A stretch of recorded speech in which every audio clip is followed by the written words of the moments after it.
Mana Milliy gvardiyani ham aytib o'tmoqchiman bu borada. Koronavirus paytida eslasanglar, rosa yordam berishdi, esinglarda bormi? Hozirgi yosh Milliy gvardiya salom bersang, aligini ham bilmaydi, salom berishni ham bilmaydi. O'sha kattalarga ham bog'liq shekilli, o'sha kattalarga ham bir tarbiyasiga kirishsa yaxshi bo'lardi. Chunki xizmatchilik boshqa narsa.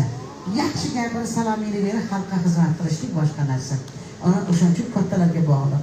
O'sha rahbarlari oldin yaxshi ishlagan shekilli, oldin koronavirusda chiqishimizda, xizmatlarimizda, sumkalarimizda ko'tarishib yordam berib, chiqib ketishimizda yaqindan yordamchi bo'lgan Milliy gvardiyani yana shunday ko'rishni xohlardim men. Men lekin ming bor uzr so'rayman. Borchilikda ham aytaman, kamchilikda ham aytaman, nima? Keyingi sabab bu kamchilik qancha? Yo'q. Yoshlik qilgan.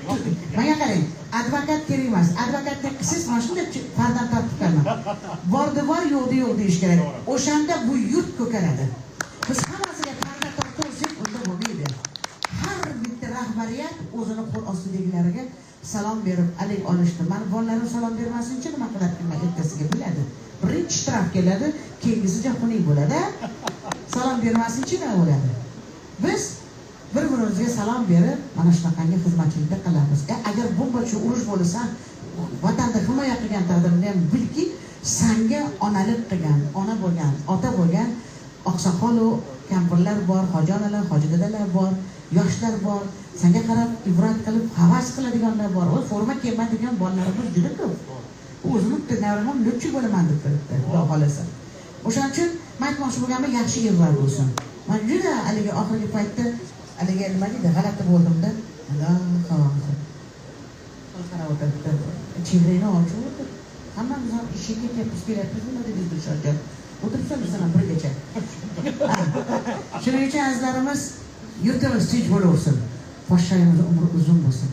Butun ishlayotgan rostakam xalqim deyotganlarga ham men minnatdorman. Men ta'zim bildirmoqchiman butun rahbariyatlarga. Ishlanglar.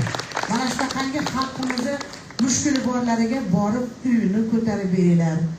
Kami ko'sti bo'lsa, ish topib berib, yordam berib, yonida tursa, har qanday oila oyoqqa turib ketadi. Sog' bo'lib, salomat bo'linglar. Endi bitta qo'shimlar. Katta rahmat, sog' bo'ling opajonim, salomat bo'ling. Xayrli ko'ramiz oldinda.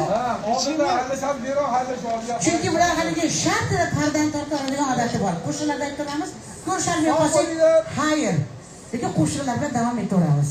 Yaxshi yotib turib, ertaga chiroyli kun bo'lsin. Allohga emanet.